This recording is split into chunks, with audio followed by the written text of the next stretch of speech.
Órale, bienvenidos and welcome to the Familia FFP podcast. I'm your host, Jorge Martin.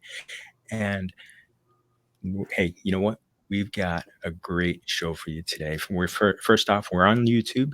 Please make sure to give us a like and subscribe. And we are a proud member of the Fantasy Points Media Group. Please make sure when you go to fantasypoints.com, get 10% off. When you get the great content, you got it from John Hanson, Graham Barfield, Tom Brawley.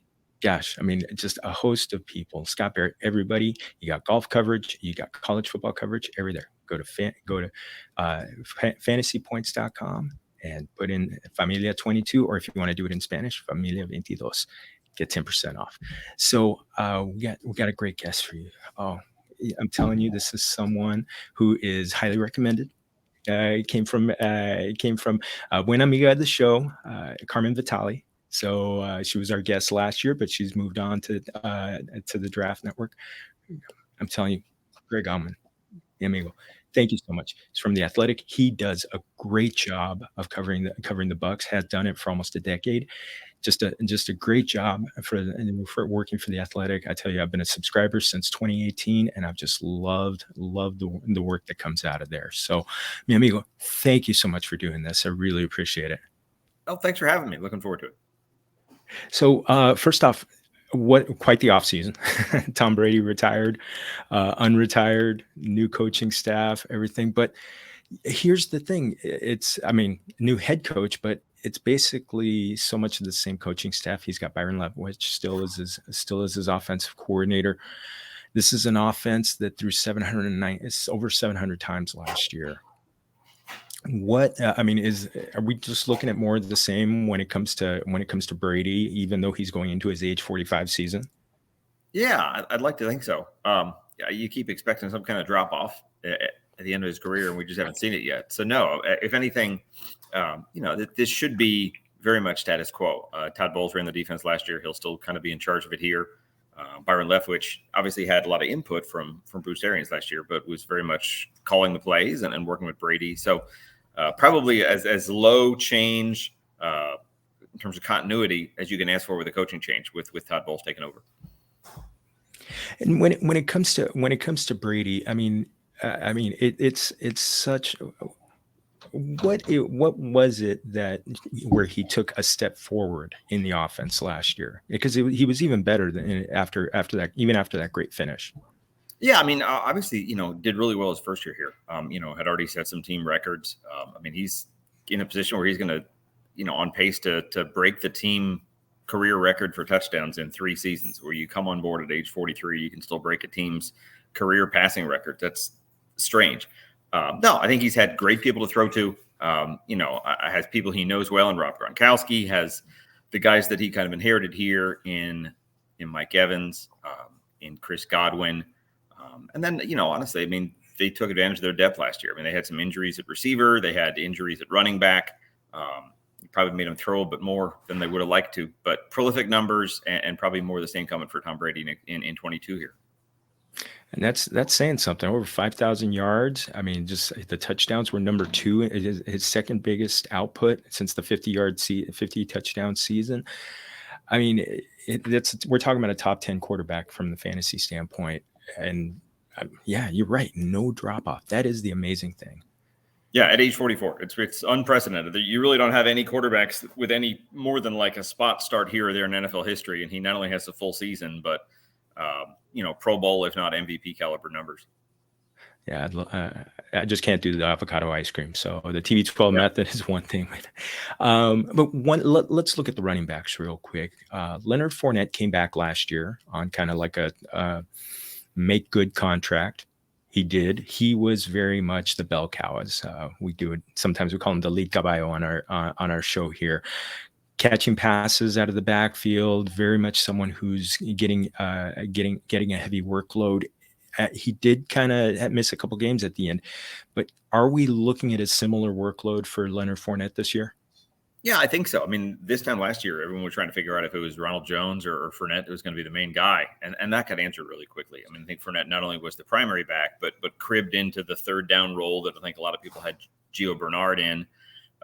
did everything for him. I mean, and again, got paid as such. To get $7 million a year, they're going to be using him in every aspect. If anything, they'll be careful just not to do too much to keep him healthy for the end of the season. They have a rookie in Rachaad White that should help, that should be a solid. I think he'll end up being the number 2 back, at least in terms of fantasy.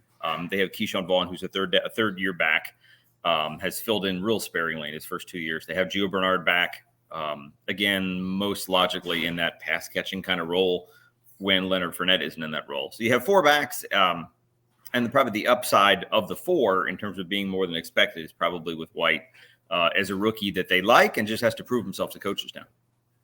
And you wrote about him that they liked that he was not just working out on the field, but very much it looked like he was studying and really getting the playbook down. Do you see him more a threat in the passing game this season than the running game? I mean, he was a fairly prolific catcher in college. I think they like that aspect of it. So I think he's in a position where what gets you on the field, what keeps you off the field is pass protection and their confidence in your ability to keep Tom Brady upright and healthy. So once he clears that, once he shows he can pick up blitzes and understands the coverage and all that, I think he has more upside than what they see on either Vaughn or Bernard. So it's just a matter of comfort level and getting in. So what he does in week 1 might be very different from what he does in week 11. I think initially there are weeks where they only dress 3 backs. So I don't know if he's an obvious week 1, on the 46. But I think as they get into things, as they understand things better with what he can do and what they have confidence in him, his role should only grow. So let's talk about the wide receivers. A little bit, Chris Godwin coming off the late season ACL, talking about a 9 to 10 month, and that's being optimistic. A lot of times this is a 1-year injury for a guy. I mean, it could be like maybe the first half of the season during that he's really slowed down or maybe even out for a chunk of that. How much does this make Mike Evans a clear-cut number 1, and then maybe open the door for Russell Gage to become more of a factor? Yeah, I think the Godwin injury definitely helps Chris's timetable is what helps Mike Evans probably get solidified as the number 1 touchdown threat, probably going to be the number 1 guy in targets and all those kind of things. We don't know. Godwin could be their week 1, could be back to himself. I think so much of what they want and need with Chris Godwin is to have him healthy when it's important at the end of the season. So I think that's more important than having him back in week 1. They have a really tough first month of the season, but I don't think it's so much that you'd rush him or put him out there before they're comfortable doing so. The nice thing is that in getting Russell Gage from Atlanta this offseason, he's getting $10 million a year. So, I mean, he's getting number 2 receiver money, which is what he'll be until Godwin is healthy. And those are really your top 3. I mean, those 3 should be the brunt of the playing time when they're all healthy. The depth behind them will be a really good competition. I think between like 4 and 9, there's a ton of guys, guys that have been there for a couple of years, like Tyler Johnson, like Scottie Miller. Jalen Darden's only been there a year. Other guys that are kind of wild cards in this, like Cyril Grayson and Brashad Perriman. They got a couple undrafted rookies. So it's harder to peg those roles and who's going to be the 4, 5, and 6 receivers. But when they're healthy, those top 3 will be as good as a top 3 as there is in the league, probably. No, and you were talking about a little bit about Tyler Johnson and Scottie Miller a little bit. I mean, are they more wild cards on a week-to-week basis rather than someone that could be maybe? I mean, I think of Tyler Johnson as being the 4 right now. He had like 55 targets last year, kind of was the guy that had the biggest opportunity with the other receivers being out, whether it be Antonio Brown being out or Chris Godwin being out. Didn't necessarily take good advantage of it. Had no touchdowns, didn't really have any memorable catches. He had a couple of really big ones at the end of his rookie year, but I think most would say he disappointed. He didn't take advantage of a big opportunity there. But I think the trust is already there. I think he knows he has a chance to step up, in his third year and be something at a higher level and a more relevant level than he has been. Scottie Miller was nearly absent. I mean, he missed first half of the year with dealing with a turf toe injury. You go back to the first half of 2020, their Super Bowl season, he's their number 1. He's leading the team in receiving yards halfway through the year. And then with the arrival of Antonio Brown, which just kind of was marginalized, then got hurt, ends up having less than 100 yards of impact last year. Had a rushing touchdown late, but that's really about all he did. So Scottie Miller's fighting for a roster spot. I mean, if you don't help on special teams and you're a 5th or 6th receiver, your job is in danger. So he could very well be back healthy and be a 30-catch guy like he was 2 years ago. But if he's not careful, he'll be playing on another NFL team. So I want to move over to the offensive line. I always like to ask an offensive line question. This is one of the top ranked offensive lines according to Pro Football Focus. Definitely dealt with some injuries, especially in that late in that playoff game against the Rams. Everything looking like full speed ahead on these guys being returning. You got Ryan Jensen coming back in the middle, and then you got the two big tackles on the side. Still looking like a formidable group. Should be. Yeah. I mean, they lost both their guards. Alex Kappa signed with the Bengals. Ali Marpet kind of retired surprisingly at 28. They got Shaq Mason from the Patriots, which, very capably fills in on the right side, where Alex Kappa was. Left guard's a little bit more of a question mark. They took a guy in the late second round named Luke Gedicke from Central Michigan. They like him a lot. They have a veteran named Aaron Stinney, a guy who had stepped in as a starter in the Super Bowl and the playoffs 2 years ago. It's probably going to be Gedicke's job, I think, when the season gets going. They like him a lot, traded up to get him in the second round. So it'll be, an uncertainty, a rookie in the middle of that line, but somebody they really like and somebody I think by the end of the year they'll trust very well. And I like to kind of finish off with asking about the defensive side. This was one of the best teams against the run last year, and it has been for the past three seasons. Todd Bowles being the still being going to be the defensive play caller. I mean, it was the big change going from Ndamukong Suh to Akeem Nicks on the defensive front, but I mean, again, this is a Super Bowl contending team. It's full speed ahead against the run. Yeah, I think so. Like you said, Ndamukong Suh is out. Jason Pierre-Paul is out. That's two big losses. That's two veteran leaders on the front of this defense. But bringing in Akeem Hicks very much steps into a Suh type role. Him and Vita Vea together on a defensive line is just two massive presences in the middle of that line. They're both about 350 pounds. They used their highest draft pick in the second round on Logan Hall, who will be a pass rushing defensive end for them in that 3-4 front. Joe Tryon-Shoyinka, a guy that was their first round pick last year, he takes over for Pierre-Paul, steps into a starting role. He'll be busy there. So definitely some uncertainty because that's two big faces that are gone as leaders, as every down people on that front of the defense.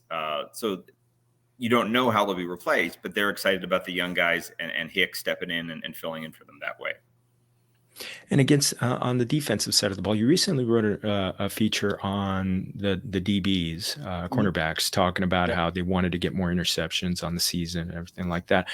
The defense against the pass took a little bit of a step backward. Teams were able to throw more. Is there going to be kind of more renewed emphasis on defending the pass this season?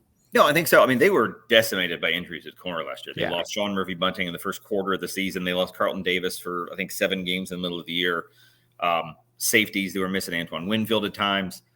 So they definitely weren't at full strength much of anything last year.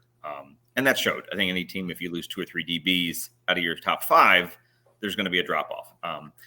They still were questionable when they were at full strength. So, I mean, they've got to be part of the reason they were so good against the run is that teams were passing very capably against them. No team had NFL teams throw against them more than the Bucs did last year. So I think they'll be more solid as they're healthy. They brought Carlton Davis back on a big contract. Jamel Dean and Sean Murphy-Bunting are now free agents at the end of the season. Mike Edwards is a free agent this season. So a lot of these young guys are at the end of their rookie deals. This is kind of prove-it years, important years for them as they're trying to set their value in free agency next spring. So I think they'll be much improved. The story you mentioned, they've gone up in interceptions every year under Todd Bowles. They want to do the same. The corners haven't necessarily had. The corners have had exactly 7 interceptions each of the 3 years under Todd Bowles. That's a number that can really go up a lot higher. I think they're a defense that's had a lot of passes defense. They get their hands on a lot of passes, but they probably haven't taken advantage of getting turnovers, getting picks. And that's where they like to be. I don't think they've had a guy with 5 interceptions on this team since 2013 when Levante David did it. I think it's the second longest streak in the NFL. So I think they'd like to have that, whether it's Carlton Davis that does that, whether it's Antoine Winfield. They need to get more prolific in picking passes off and changing games with turnovers that way. And one last one. I mean, and one of the articles you wrote, one of the players, I think it was Fournette, was quoted as talking about like leaving something on the field out there in that last game. Yeah. Teams are definitely, they turn the page, but how much is there just knowing that they were in the Super Bowl after the 2020 season, and they were really close to beating the eventual Super Bowl champions. And knowing that the window is very small with Tom Brady being 45 years old, how much is that just kind of a driving force for this season? Yeah, absolutely. I mean, it's one of those where, Tom Brady, you measure his success in the postseason in January and February, and how far you get in the playoffs. So a second round exit for the Bucs would have been dreamy most years, but again, with Brady coming off a championship, that's a terrible disappointment. That's something they let get away. I think both sides of the ball feel that way. Offensively, they struggled so bad early on, to be down, whatever it was, 27-3. Everybody's responsible for that. So I think the fact that they got back, the fact that they were able to tie the game and then lose it in the last minute, it just makes it all the harder to process that, to deal with that in the offseason. I think it's been a big motivation for them. They get the Rams again this year. I think that's probably one of their biggest obstacles to getting the Super Bowl is dealing with the Rams, dealing with the Packers. Those are probably the two teams in the best position to challenge and be ahead of them even for the expectations on the NFC side of things. So no, this is a team that will carry all the expectations and motivations that Tom Brady has to do it now. He's 45 this fall. I mean, you don't want to say it's the last year for him because he's obviously done that several times. But I think this is a team that will have an urgency and an immediacy all year long to win the division again, to get good seeding so Tom Brady has home playoff games, and to try and send him out as a champ. Yeah, what's it been like 5 to 10 years of his last year in the NFL. So yeah, right. The people have been writing him off. I'm never going to write him off. Last one. Again, he does. And as he showed, even when he retires, give him time, you might rethink that. Yeah, exactly. Last one, fun one. This is the only Latino focused English podcast for fantasy football. So I love to ask a Mexican food question. What are your favorite tacos? You've been able to travel with the team for all over the place. Where any favorite spots for getting them, and which ones are your favorites? I miss San Diego is like fish taco capital of the world. So I miss that San Diego isn't on the NFL travel schedule. Los Angeles was always great for that. I'm trying to think where else has great Mexican on the road for the Bucs, and there's not really an obvious one. I just spent a week in Costa Rica, in Central America, which was awesome. I had some amazing food down there. Had the pinto for breakfast and had all kinds of authentic Costa Rican food. So really enjoyed that.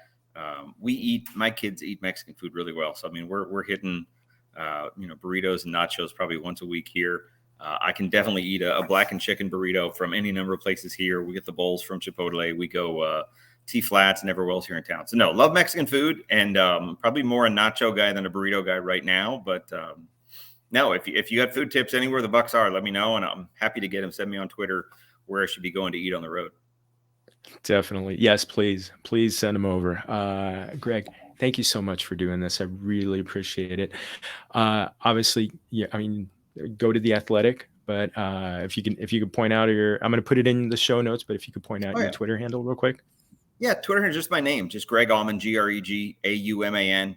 Thanks to everybody on board as a subscriber already. If you're not, you can get on at theathletic.com just for $1 a month right now, which is a great deal to get a ton of content there from all our NFL and all our writers across lots of sports. Thanks again for having me, though.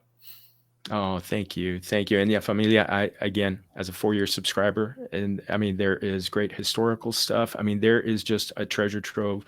Any sport, you got it year-round. Fantastic coverage. Obviously, great beat writers like Greg. Muchas gracias, Greg. Muchas gracias. And to you, Familia, thank you for joining us. Please, again, if you want to get your subscription to fantasypoints.com, use the promo code Familia22, get 10% off your subscription. Everything you got fantasy football from the NFL, you got college football coverage, you got golf, everything. Go get it there. And again, you can find me at Jorge Martin 17. You can find us at Familia FFB on Facebook, Twitter, Instagram, and go to familiaffb.com for original content. Otra vez, thank you to our invitado, Greg, and everybody. Muchas gracias. And remember, todos somos familia. Salud.